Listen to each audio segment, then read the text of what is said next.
What is up, everybody? This is Omega Belmont back again with another top 10 video. I guess this is not really a top 10, but these are top 10 PS2 games I would like to see on the PS4. Of course, we've seen games come out recently for the PS4 from the PS2 era. These games now has trophy support, play share, and things like that. So it's been done a little bit different. So I just wanted to do a video for that for 10 games that I would like to see come out on the PS4 from the PS2 era. First, I'm going to start with a game that it's a little bit weird. A lot of people didn't really like it, but I totally enjoyed it. This one is Kengo Master of the Bushido. This is a really weird game because I said it's a hard game. It's punishing because when you die, you literally died and you have to start over. But the quality that I like about the game is the fact that you can actually train your guy. You can go to different masters and learn how to fight with their styles and things like that. And then you did your training, and then when your training was done, you increase your strength, speed, and things like that. And then you kind of took it to a tournament. So that to me was freaking awesome. I loved it. But other than that, like I said, it is a punishing game, but I do want to see that on the PS4. Next up is a little game. Like, these games are a little bit weird because a lot of people don't really like them. This one for sure, not a lot of people like them, but I really enjoyed it. This one is The Bouncer. This is a cool game. It's a beat 'em up style of game, but it's really one of the first few PS2 games that came out for the PS2. It's a really early on game, and it's actually pretty cool. You have different, I don't remember their names, but you had a guy who was more like a kickboxer, kind of street style of fighting. You have a taekwondo guy, and then you got this guy who's, like more of a grapple type of guy, who's a big hulking character, and he caused a lot of damage. But this is a pretty awesome game. I loved it.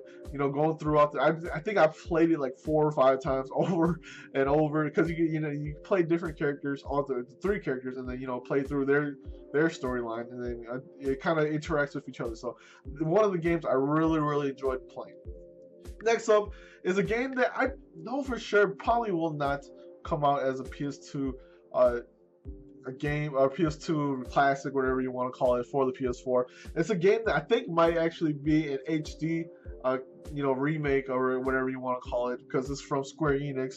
This is Final Fantasy 12. I'm a big fan of Final Fantasy 12. Fortunately, I had never really finished it because it was during my days of playing Final Fantasy 11, and that's pretty much what I wanted to play was Final Fantasy 11. I knew that if I left playing Final Fantasy 11, I couldn't play. I couldn't level up my guy or get stronger. So I kind of left that in a bit. But I did put in a good 80 hours. That was like me and my dad were playing it, and then he kind of stopped, and I kind of just took over the helm. And then I think I put in 80 hours before I finally quit. But it's an awesome game. Love the battle system, mostly where you could set gambits and things like that. It actually did feel like an MMO. So that to me was pretty awesome. Next up is Tokyo Extreme Racer 3. Tokyo Extreme Racer 3 is one of my favorite racing games of all times. Over maybe second place to like Gran Turismo 2, or even the original Gran Turismo. But Tokyo Extreme Racer 3 was a game I literally loved. I do think the difficulty for the bosses in there are way too hard because they could literally outrun you. Like, I would cheat and then kind of roll up to them, and then as I kind of roll up close enough, I speed up and then flash him real quick, so it gives you a head start, and then I would just bump him and things like that. You kind of had to cheat, but I do like the Wagon type of racing, where you race through the freeway and the highway and things like that. This is like almost like a Need for Speed Underground kind of deal, where you fix up your car, you maximize your car and things like that. And I played it so much, I was able to, this game is a stiff game. Like, your cars are really stiff, but I was able to like even drift around, corners and things like that. So a really awesome game that I would love to see come to the PS4. Next up is a game that probably you guys know I love this game to death, and it's a PS2 game. It's on my channel. Well, it used to be on my channel all the time. It's a playthrough. I kind of played, a game I played through a bit. So, and they probably will never get a release from that. But here's hoping. It's actually of course, Hajime no Ippo, Victorious Road 2. This is, of course, like I said, it's probably my favorite boxing game of all time. Just because the fact that you can, if you see my videos, Ray, you know how what it is. You get to make your own boxer, and then take him through, training. You actually have to have a diet for him to keep himself from, gaining too much weight or losing too much weight, which can cause problems for your character. Of course, you lose weight, you lose, a lot of your stamina, a lot of your strength, a lot of your muscle mass. If you gain weight, you won't be able to fight in that division. So you actually have to be careful of what you do with your boxer. I love that. To me, it's a hard game to get a grasp of, but to me, it's the closest you get to real boxing. They even had Mike Tyson in here, and his name's not Mike Tyson, but it's something else. And then you can move up, you can move up different weight classes. You can move up to different types of, WBC, WBA, WBO, and things like that. So awesome game. You start from the bottom and then you work yourself up to the top. So awesome game. I'm pretty sure you will never see it, but it's a game, I wish would probably come out. Next up is Dragon Quest VIII: The Curse. What is it? The Journey of the Cursed King. It's been a while since I played this game. I really enjoyed it because it's the same artwork as the Dragon Ball, the Z series, Akira Toriyama or something like that. I'm a big fan of that, and of course, there's a guy in here that actually looks like Trunks. So Trunks is one of my favorite characters. But anyways, awesome RPG game. Traditional, really traditional. But the coolest part is, the fact that your character could carry 2 different types of weapons, and then of course it changes. That's, to me, if you can't really change how your character looks, at least change his weapons, the weapon models and things like that. I love seeing that. To me, that was pretty cool. Like I said, it's a tough game too. I memean, you got an open world, not an open world, semi-open world, man. You kind of could travel wherever you want, but you kind of are stopped by the fact that you get to these fights and these monsters. If you go to a spot you're not supposed to go to, these monsters are going to whoop you, so you know not to go there, and you kind of avoid that. But to me, it's still an awesome game. A very traditional RPG, just like every other Dragon Quest game, very by the numbers and things like that. But it's still a really fun game to play. Next up is the Dot Hack series. I only pull up one because you know what, I'm a big fan of Dot Hack, and I would like to see the whole collection come out. One Dot Hack, the normal Dot Hack and the Dot Hack GU also. I would like to see them come out. Just the fact that I don't know if I'm willing to pay $100 something for the 4th part for the original Dot Hack game, but you know what? It's actually the first game I bought with my money that I made, that I worked for back in, I want to say in high school. I remember doing a lot of small little jobs in here and there, and I was able to buy it, and that's the first thing I bought. But unfortunately, it didn't sell that well. These were really the first, to me, one of the first episodic games, because there are 4 parts of the games.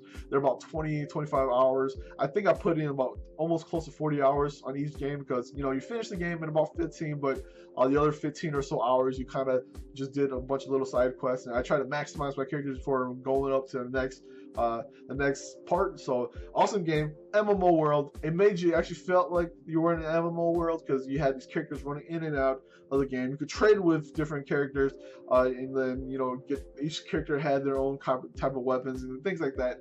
It's an awesome game. If it does come out for the PS2, I would definitely say everybody has to try it.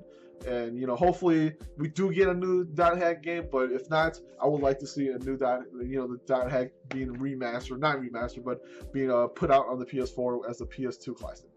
Next up is Need for Speed Underground 2. I don't even have a cover for this. I actually used to have the game a long time ago. Underground 2. Go from Underground to Underground 2. Underground 1 was more of a linear game. You kind of just pick a stage and you played it, and that's pretty much it. And I love that. But when Underground 2 came out, and you also had a cool Snoop Dogg song, but anyways, the game was still pretty awesome. It took what Underground 1 had, and then they expanded. So it's really a true second part to a game. It's an awesome game. You had an open world where you can drive around, upgrading your car and things like that. I actually want to go out and try it and see if it works on. I don't think it works on PCSX2, but if not, I was just playing on my original PS2. But it's still an awesome game. It's a game. It's really my third favorite game, racing game. So it's really under Tokyo Extreme Racer 3, and it's an awesome game. Like I said, I just like customizing. I didn't really like the drift stuff, but once you got good at that, you were really good. I think I came close to finishing it, but something happened. As usual, my saves always messes up, and unfortunately, I lose everything. So, awesome game. You gotta give it a try. I think if you can find it for cheap, I'm pretty sure you can find it for cheap. And hopefully they do. EA kind of deals with Sony and brings the underground games out for the PS4. Next up is a game that I really enjoyed. I mean, I played it on the Dreamcast. It's one of the games I really, they actually started on the PSX or PlayStation era, which is, of course, Grandia. And this one is Grandia 2. I would like to see that. I heard that Grandia 2 doesn't run that well on the PS2 system. I know that I never played it. I have the game, but I just haven't really even touched it. But I did play it on Dreamcast. I actually had it on the Dreamcast. One of my favorite games to play. Love the battle system of it. It's like almost real-time turn-based. Your guys moved around. If the enemies were too far and you had to go attack it, you will lose your turn because your guy will walk up and then he'll get like halfway and then he stops. I like the dynamic, how dynamic the battle system is. I really love that. You got your strong attack, which interrupts. You got your normal attacks. You got skills that you learn and things like that. Awesome game. I would love to see more RPG games that come out on the PS4, and this will be probably one of my favorite games I would like to see that come out on the PS4, I should say. It's a PS2 classic. Last is I actually don't have it here, but I actually kind of wanted to put it in here. I probably should have. I was just kind of going through all the games that I wanted to get, and I kind of missed it. But one is the Xenosaga series. I mean, I love it to death. My dad and we played it, pretty much 1 and 2. We played it 1 and 2, and then I kind of finished up in 3, or tried to finish up in 3.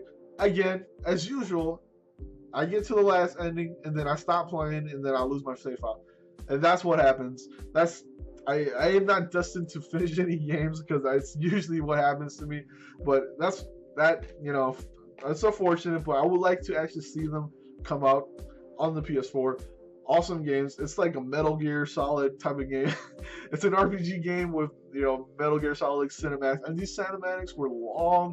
They could be 30 minutes long. I remember there was a few scenes that were 30 to 40 minutes long, but still I love. It's still convoluted story, but I still really enjoy the battle system, and it kind of changes overall in between 1 and 2 and 2 to 3, which 3 of course is probably everybody's favorite Xenosaga game, but I actually really enjoyed 1.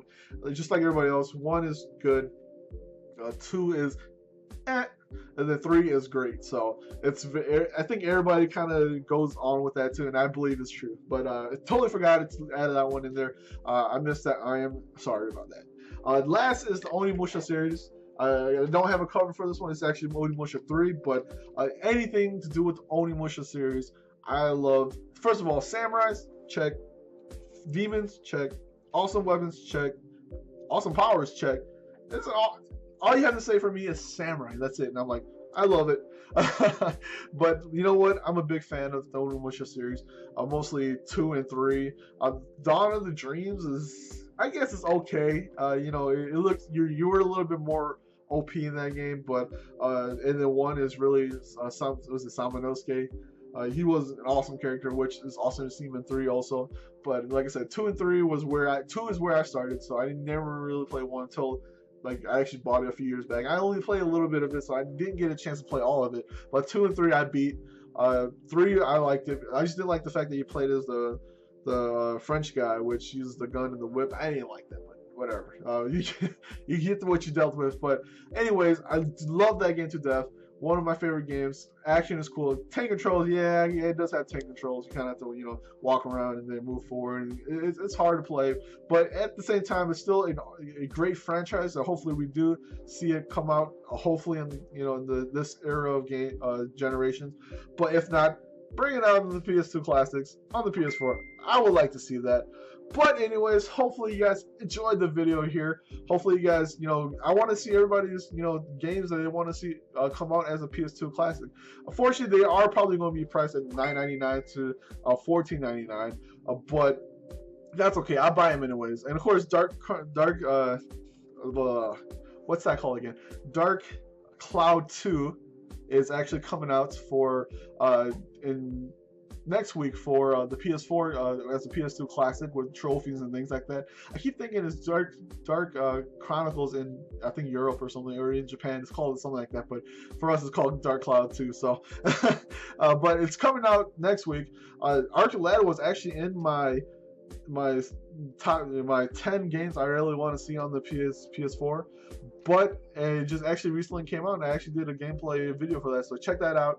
Awesome game as usual. That is $14.99, actually $11.99 if you're a PlayStation Plus member, so awesome. Hopefully they kind of do that in the beginning, maybe the first week, they come out, they give you that discount, then after that they shoot it back. I think, to me, that should be a policy for them. So, but anyways, hopefully you guys enjoyed the video, and I'll see everybody next time. This is Omega Belmont. Peace out.